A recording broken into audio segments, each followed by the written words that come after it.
And finally, this is after I flipped it over and gave it an extra 20 minutes to cook the underside. They'd cooled down a little by the time I flipped them over and noticed, well, separated them and flipped them and noticed they weren't all that well cooked. It does look a little bit shadowed on the inside when I put the camera between it and the light source.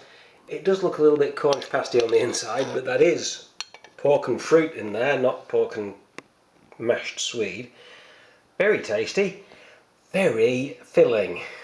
I have eaten one. The others should probably last me the whole weekend. Just, you know, them and a few cups of tea.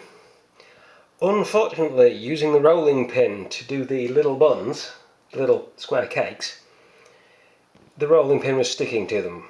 So I had to flour the rolling pin to stop it sticking to them, which added extra flour to the dough and stopped it sticking to itself. So a lot of the cake, the little wafers, have done that. They have unstuck. You can see where I've folded it.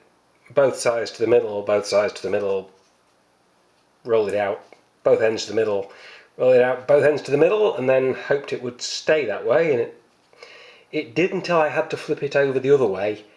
I cooked them that way up first and they were fine, then I flipped them the other way to cook this side, and well, that happened. Probably absolutely fine to eat, but it's a funny look.